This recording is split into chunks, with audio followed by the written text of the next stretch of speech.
నా పేరు డాక్టర్ తెన్నేటి జయరాజు. ఇవాళ నేను రక్షణ అనేటటువంటి టాపిక్ మీద మాట్లాడాలని అనుకుంటున్నాను. రక్షణ ఎవరికి అవసరం అవుతుంది? ఇప్పుడే పుట్టిన బిడ్డకి కొన్నాళ్ల పాటు తల్లి రక్షణ అవసరం అవుతుంది. అలాగే వృద్ధాప్యంలో కుటుంబం యొక్క రక్షణ అవసరం అవుతుంది. అలాగా దేశానికి రక్షణ అవసరం అవుతుంది. సో వివిధ దశల్లో వివిధ రకాలైనటువంటి రక్షణలు మనకి అవసరం అవుతూ ఉంటాయి. అయితే ఎవరికి రక్షణ కావాలి అనేదాన్ని కొంచెం ఇంకా విస్తృతంగా ఆలోచిస్తే, ఇప్పుడు బలవంతుడు ఉంటాడు, బలహీనుడు ఉంటాడు.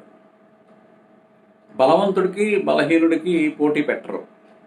ఉదాహరణకి బాక్సింగ్ కాంపిటీషన్స్ తీసుకోండి. అందులో feather weight, light weight, middle weight, heavy weight అని ఇలాగ పెడతారు. ఎందుకనంటే బలవంతుడితో బలహీనుడు పోటీ పడలేడు కాబట్టి. సో అలాగా ఒక బలమైనటువంటి దేశం ఉంటుంది అనుకోండి, అమెరికా దేశం. అమెరికా దేశం బలమైనటువంటి దేశం. బలమైనటువంటి దేశంతో ఎవరు పోరాటానికి దిగుతారు? అమెరికాతో ఎవరు యుద్ధాన్ని చేయడానికి దిగరు కదా. సో అలాగే ఈ భారతదేశం ఉంది. భారతదేశం చుట్టుపక్కల చిన్న చిన్న దేశాలు ఉన్నాయి. ఆ చిన్న చిన్న దేశాలు మనల్ని, భారతదేశాన్ని చూసి భయపడతాయి తప్ప భారతదేశం వాటిని చూసి భయపడాల్సిన అవసరం లేదు. శ్రీలంక ఉంటుంది, బంగ్లాదేశ్ ఉంటుంది, పాకిస్తాన్ ఉంటుంది. వీటిని చూసి భారతదేశం భయపడాల్సిన అవసరం ఉండదు. ఎందుకంటే అవి చాలా చిన్న దేశాలు, అవి మనతో సరితూగలేవు. కాబట్టి ఆ దేశాలు మనతో యుద్ధానికి దిగాలని కోరుకో. పైగా అవి మనల్ని చూసి భయపడుతూ ఉంటాయి. నేపాల్ ఉందనుకోండి, నేపాల్, భూటాను, ఇలాంటి చిన్న చిన్న దేశాలు వాళ్ళ రక్షణకి పెద్ద ఎత్తున ఆయుధాలు సమకూర్చుకోవడం, సైన్యాన్ని సమకూర్చుకోవడం అవి చేయలేక ఏం చేస్తాయంటే అవి మనతోటి స్నేహంగా ఉండటానికే ప్రయత్నం చేస్తాయి. పైపెచ్చి వాళ్ళకి భయం ఏంటంటే వీళ్ళకి ఎప్పుడైనా కోపం వచ్చి మనల్ని మీద దాడి చేసి మనల్ని ఏమైనా ఆక్రమించుకుంటారేమో అనేటటువంటి భయం ఉంటుంది. అలాగే అమెరికా దేశం బలమైన దేశం కాబట్టి అమెరికాని చూసి అందరూ భయపడుతూ ఉంటారు. అదేం చేస్తూ ఉంటుంది? శాంక్షన్స్ విధిస్తూ ఉంటుంది. మీరు పలానా పని చేయడానికి వీలు లేదు, ఆ పని మీరు చేశారంటే మేము పలానా సరఫరా మీకు ఆపేస్తాం, మీకు ఆహార ధాన్యాలు ఆపేస్తాం, లేకపోతే మిషనరీ ఆపేస్తాం, లేకపోతే మీకు ఇచ్చేటటువంటి ఆర్థికమైనటువంటి హెల్ప్ ఆపేస్తాం, లేకపోతే మీకు ఇచ్చేటటువంటి ఆయుధాలు సప్లై ఆపేస్తాం అని ఇలాగా భయపెడుతూ ఉంటారు. సో బలమైనటువంటి దేశం.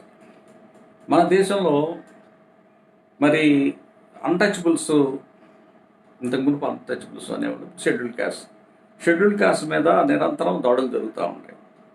నిరంతరం ఎందుకు దాడులు జరుగుతూ ఉంటాయి? ఎందుకంటే వాళ్ళు బలహీనంగా ఉన్నారు కాబట్టి, వాళ్ళని రక్షించుకోలేనటువంటి పరిస్థితిలో ఉన్నారు కాబట్టి వాళ్ళ మీద దాడులు జరుగుతుంటాయి. చాలా చిన్న విషయానికి, చాలా స్వల్ప విషయాలకు కూడా వాళ్ళ మీద దాడి చేస్తూ ఉంటారు. మనం నిరంతరం మన పేపర్లో చూస్తూనే ఉంటాం. దేశంలో ఎక్కడో చోట ప్రతిరోజు అత్యాచారాలు జరుగుతూనే ఉంటాయి. అవమానించడాలు, లేకపోతే కొట్టడాలు, లేకపోతే మానభంగాలు చేయడము, హత్యలు చేయడము, ఇలాంటివన్నీ మనం ప్రతిరోజు చూస్తూ ఉంటాం. అయితే మన రాజ్యాంగం మనకి హక్కులు ఇచ్చింది, జీవించేటటువంటి హక్కు మనకిచ్చింది. ప్రతి మానవుడు జీవించడానికి అర్హత ఉన్నది. అది ఒక హక్కు. ఇక ఎవరో దయాదాక్షిణ్యాలతో ఇచ్చేటటువంటి కాదు. అది హక్కు అంటే అది మనలో భాగం అన్నమాట. అది అయితే ఇది హక్కు అనేటటువంటి విషయము ప్రజలకి తెలియచెప్పాలి. ఇది రాజ్యాంగం కల్పించినటువంటి ఇది హక్కు. యునైటెడ్ నేషన్స్ ఆర్గనైజేషన్, ఐక్యరాజ్య సమితి కల్పించినటువంటి హక్కులు ఇవి. అందుచేత వాటిని మనం గౌరవించాలి. ఎదుట ఎదుట వ్యక్తిని మనం గౌరవించాలి, మనతో సమానంగా ట్రీట్ చేయాలి అనేటటువంటి జ్ఞానము కలిగించాల్సినటువంటి బాధ్యత ఎవరిది అని అంటే అది రాజ్యాంగం, అంటే పాలనలో ఉన్నటువంటి వాళ్ళదే. అలాంటి అవగాహన కల్పించడానికి చేసేటటువంటి కృషి మనం ఒకసారి పరిశీలన చేద్దాం. రక్షించడానికి కావాల్సినటువంటి మొదట మనము రక్షణకి ఏంటంటే అసలు నేరం జరగకుండా చూడడం అనేది ముఖ్యం. నేరం జరిగిన తర్వాత ఆ నేరానికి నేర పరిశోధన చేయడము, నేరస్తులను శిక్షించడం అనేది రెండో అంశం. నేరం జరగకుండా చూడాలి అంటే ముందుగా మనం ఎడ్యుకేట్ చేయాలి. ఏది చేయదగినటువంటి పని, ఏది చేయకూడనటువంటి పని అనేటటువంటి దాని మీద ఎడ్యుకేట్ చేయాలి.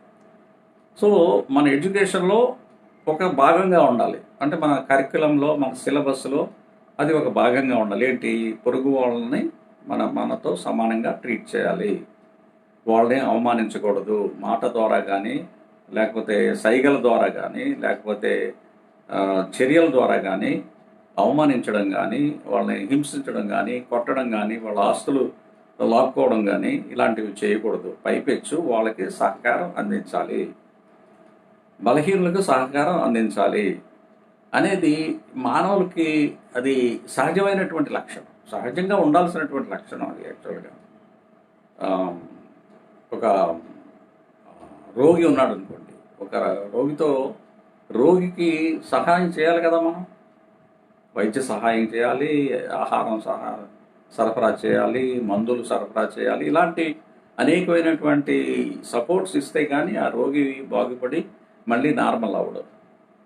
సో అలాగా బలహీనంగా ఉన్నటువంటి వర్గాలు ఏవైతే ఉన్నాయో వాటికి కావాల్సినటువంటి సపోర్టు ఇవ్వాలి. సపోర్టు ఇవ్వాలి అని అంటే ముందుగా ప్రజల్ని మానసికంగా దానికి సిద్ధపరచాలి. ఇదిగో ఈ పని చేయడం తప్పు. ఇప్పుడు మనము రోడ్డంట పోతా ఉన్నాం అనుకోండి, రోడ్డంట పోతా ఉంటే మనకి ఎన్ని అడ్వర్టైజ్మెంట్, పెద్ద పెద్ద హోర్డింగ్స్ కనిపిస్తూ ఉంటాయి. రియల్ ఎస్టేట్ అడ్వర్టైజ్మెంట్లు కనిపిస్తున్నాయి, బంగారు ఆభరణాలకు సంబంధించినటువంటి అడ్వర్టైజ్మెంట్లు కనబడుతున్నాయి. ఇంకా అలాంటివి రకరకాల అడ్వర్టైజ్మెంట్లు మనం చూస్తున్నాము. మరి అలాంటప్పుడు మానవుల హక్కులకు సంబంధించినటువంటి అడ్వర్టైజ్మెంట్లు ఎందుకు ఉండవు? ప్రభుత్వం దాని పట్ల ఎందుకు ఆసక్తి చూపరు? ప్రతి ప్రభుత్వ కార్యాలయం దగ్గర ఇదిగో ఇవి మానవులకు సంబంధించినటువంటి హక్కులు, ఈ హక్కుల్ని మనం కాపాడాలి. తర్వాత ఈ హక్కుల్ని తిరస్కరించినటువంటి వాళ్ళని, లేదంటే వాటిని గౌరవించినటువంటి వాళ్ళ మీద చర్య తీసుకోబడుతుంది. అది ఇండియన్ పీనల్ కోడ్లో వీళ్ళకి శిక్షలు ఉన్నాయి. పలానా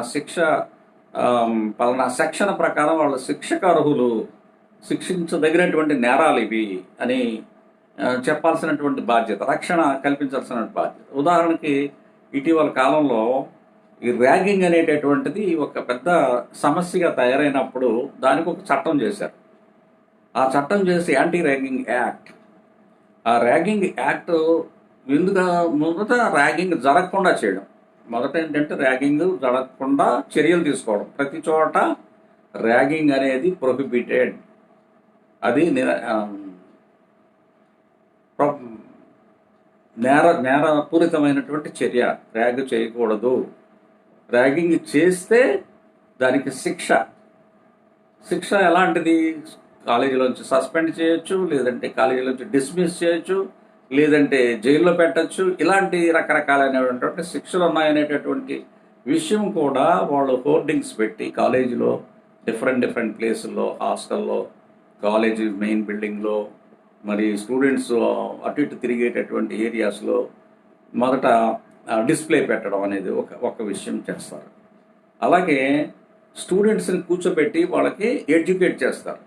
ర్యాగింగ్ అంటే ఏంటి, ఏమి చేస్తే ర్యాగింగ్ అని అంటారు, తర్వాత ఎవరు చెప్తారు దాని మీద అంటే కాలేజీ ప్రిన్సిపల్ ఉండాలి, తర్వాత ఒక న్యాయవాది ఉండాలి, ఒక సోషల్ వర్కర్ ఉండాలి, పోలీస్ డిపార్ట్మెంట్ వారు కూడా ఉండాలి. ఈ నలుగురు కలిపి అక్కడ విద్యార్థుల్ని ఎడ్యుకేట్ చేస్తారు.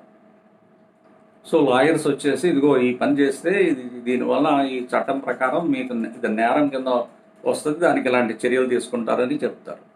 అలాగే విద్యార్థుల్లో క్రమశిక్షణ ఎలాగుండాలి అనేటటువంటి విషయము, తీసుకున్నటువంటి జాగ్రత్తలు అవన్నీ కూడా ప్రిన్సిపాల్, తర్వాత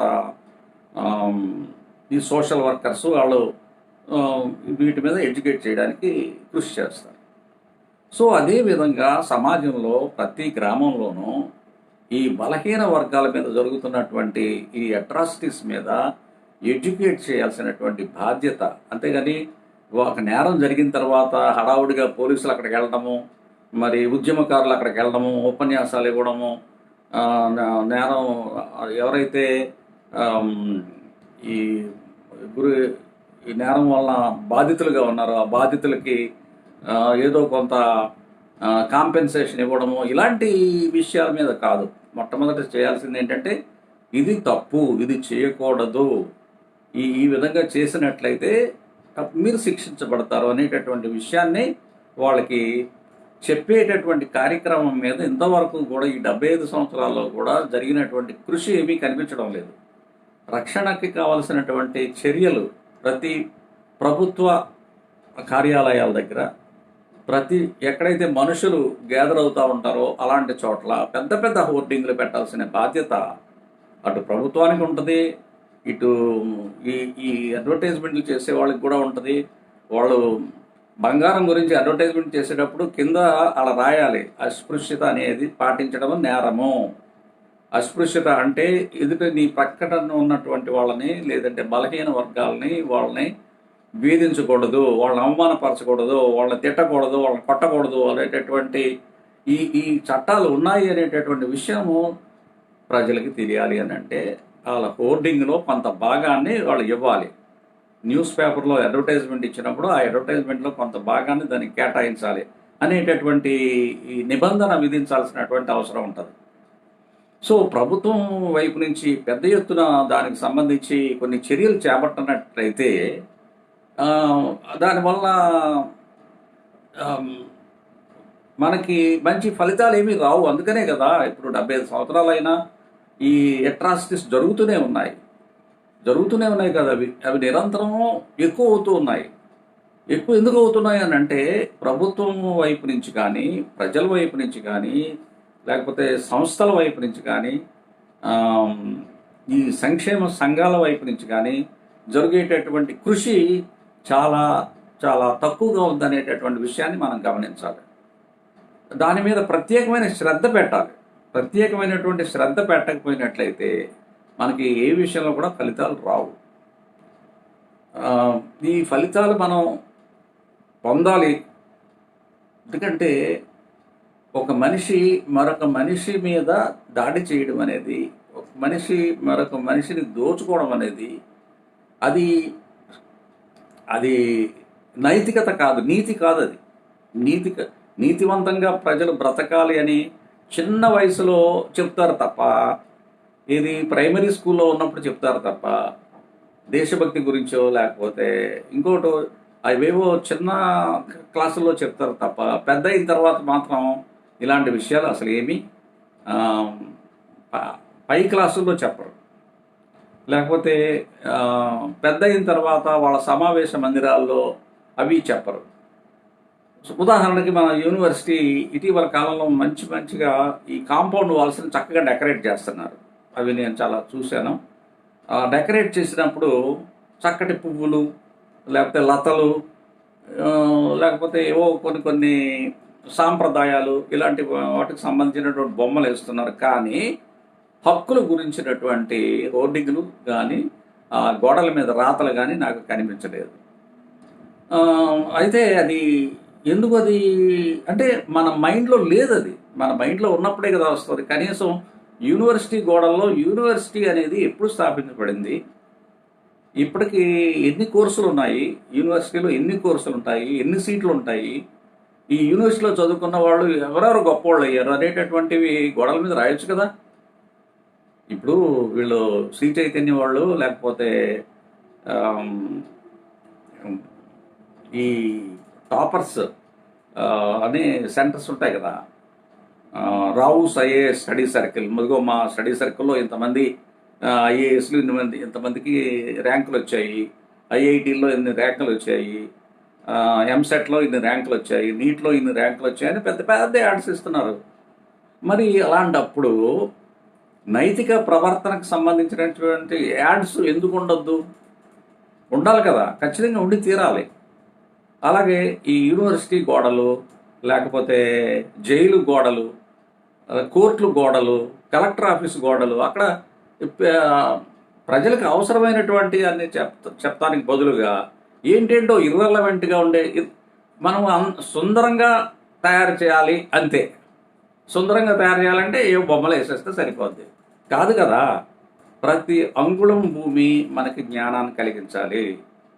ఆ జ్ఞానంలో నీతికి సంబంధించినటువంటి జ్ఞానం కూడా కలిగించాలి, న్యాయానికి సంబంధించినటువంటి జ్ఞానం కలిగించాలి, వైజ్ఞానిక విషయాల గురించిన జ్ఞానం కల్పించాలి అనేటటువంటిది యూనివర్సిటీ గోడల దగ్గర, కలెక్టర్ కార్యాలయాల్లోనే లేకపోతే, హాస్పిటల్ ఆవరణలోనూ, మెడికల్ కాలేజ్ ఆవరణలో లేకపోతే మనకి ఎక్కడుంటాయి?